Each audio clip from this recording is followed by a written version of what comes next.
Bismillah ar-Rahman ar-Rahim. Hello students, this is the second lecture in chapter 2, What is Language?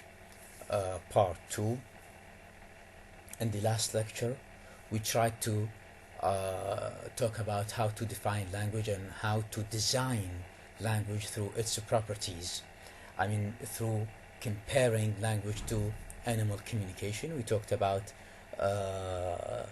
language, human language and animal communication in terms of the first four properties, starting with the use of sound signals, the property of arbitrariness, the need for learning, and duality.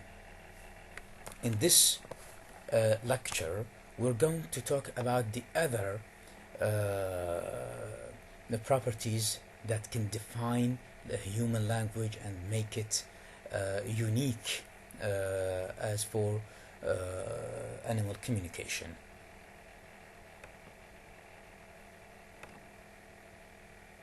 The fifth property is displacement. Displacement in general means the ability to talk about things at any time and at any circumstance. The ability to talk about things in the absence or presence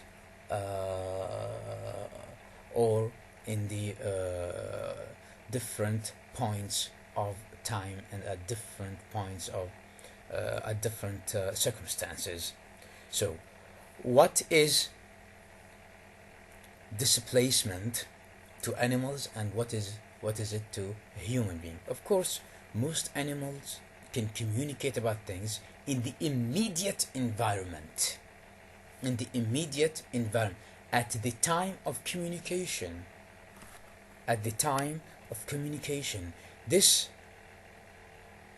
is not applicable to human beings. Why? Because human beings can talk about absent and present things at night,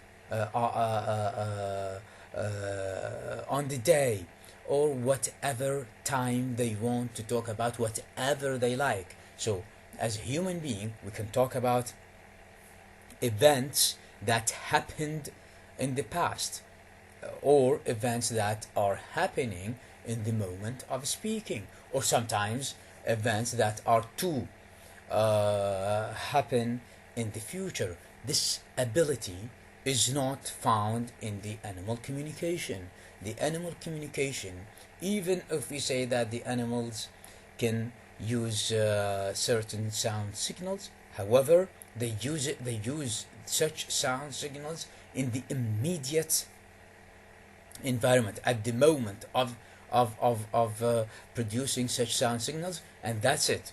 There's no cat, for example,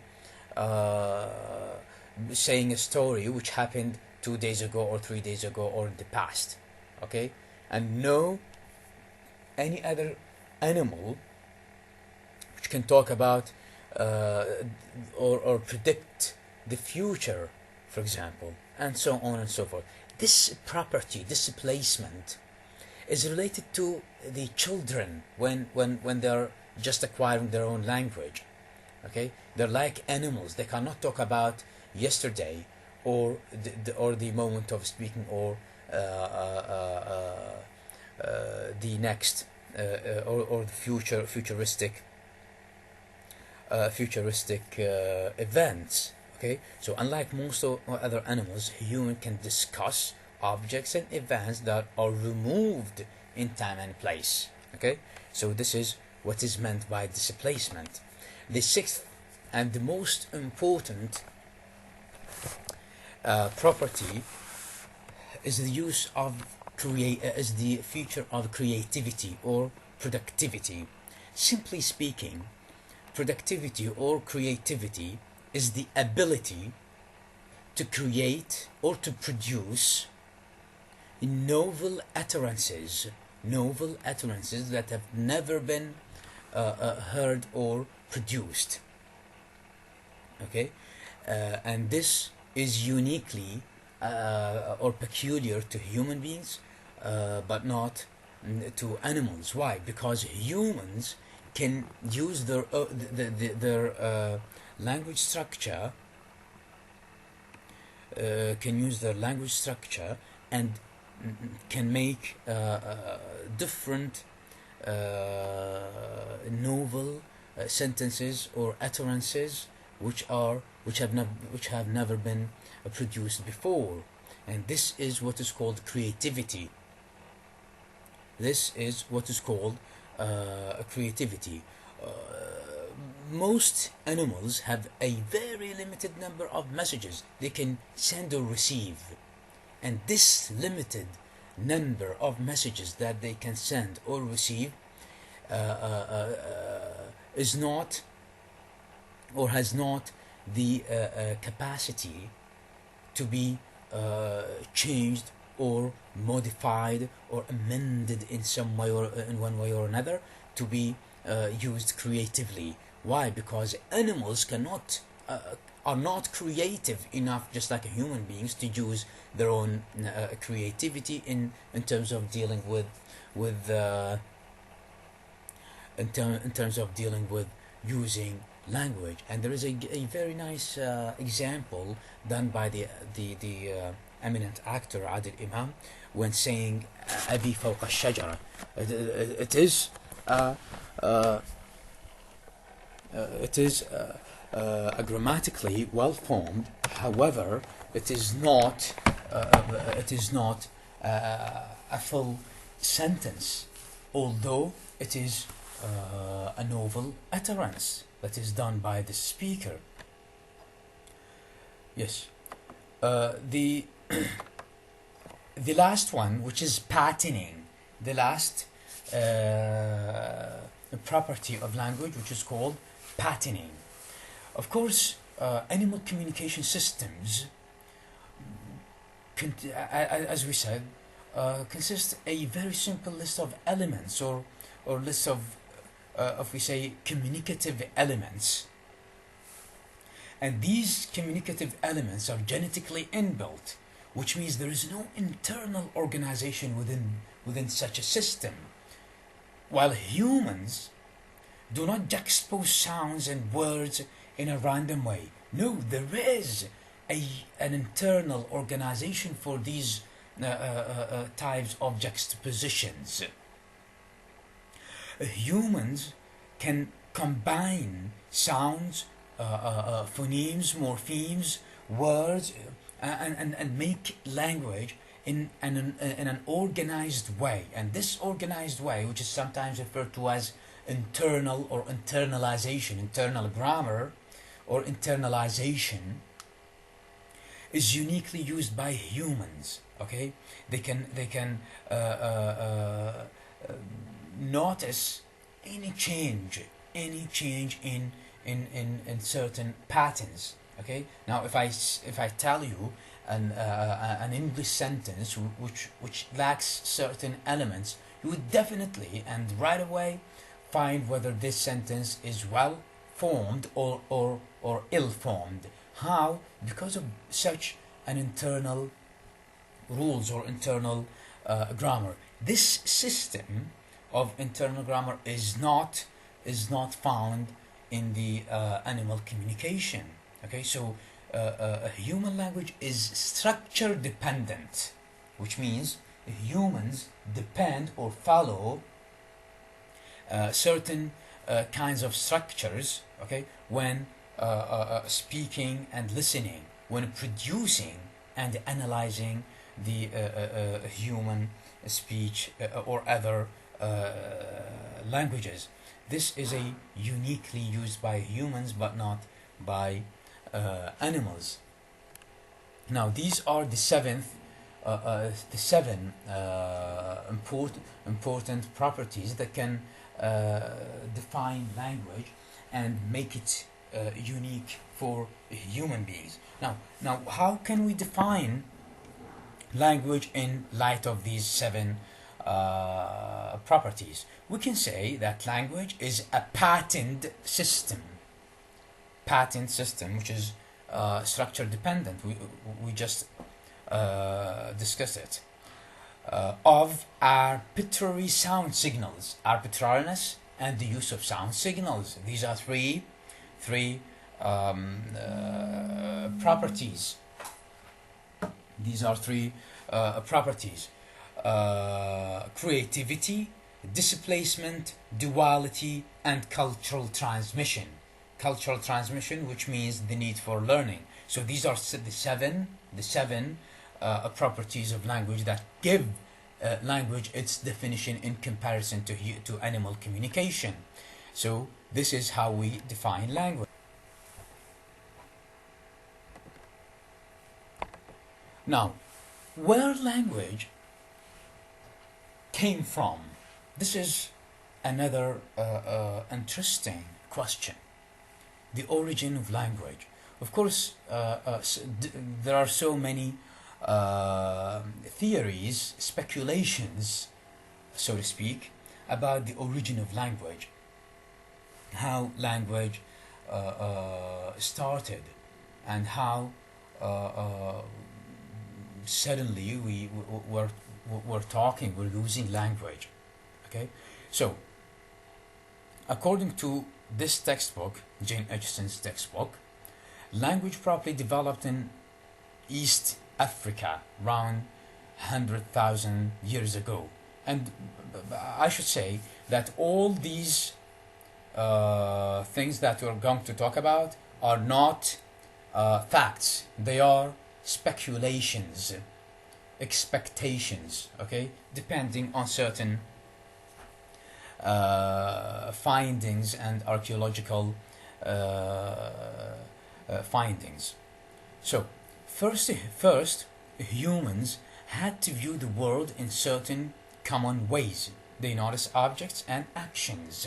Now, one of the theories saying that humans started to imitate things, like in the nature, when they heard the sounds of nature, such as the sounds of birds, the sounds of animals, the sounds of nature, of the trees, and so on and so forth. They try to imitate these sounds and then to employ them for certain functions that are relevant to such situations.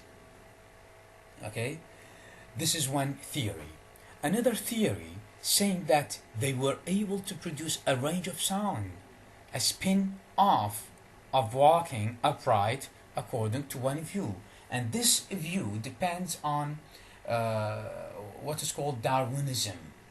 Okay, how humans were originated, saying that humans first were gorillas or some types of monkeys, okay, and then within the passage of time they got developed until they became standing on their two feet, and this gives the chance to the brain to be larger, to be larger than the monkeys. Okay, and this scientifically gives the fact that there is space for language. Okay, the third theory saying that they must have attained the naming insight, and this theory is based on taking the language from the names. For example, this one is named so and so, and that one is named so and so, and taking from the names to derive certain words and function words to have sentences and to be developed in this way that we use language nowadays. Okay, again I say, all these theories and views are speculations. It's just a matter of expecting things, not facts. When we talk about the origins of language, these are the only three that have been given to you here. Otherwise, there are so many theories and so many certain explanations which are detailed in different books. Could be George Jules' textbook, and so on. Finally, what is the role of language? What are the functions of language? Why do we use it in the first place? Why do we use language in the first place? Of course, here are 5 functions. There are so many. However, generally speaking, broadly speaking, here there are 5 of them. We can use language to socialize. We can use language to persuade and affect others. We can use language to communicate feelings and emotions. We can use it to be biologically oriented. We can use language for purely aesthetic reasons. Now, to use language to socialize, which means we use language in chatting, chit chat, small talks, everyday talk, greetings, grievings, and so on and so forth. Okay, we can use language to persuade others. Okay, when we try to persuade others, to convince others in certain things, we do not have other things but language or our linguistic skills to talk to others in order to convince them of the things. We can use language. 3. We can use language to communicate feelings and emotions. Of course, through language we can show our condolences to others. Through language we can show our happiness and joy for others. Through language we can other biologically less important functions of language are also found, such as the acquisition and loss of language could be implemented or could be impact on through the use of language. And finally, humans may use language for purely aesthetic reasons. Now, sometimes we use language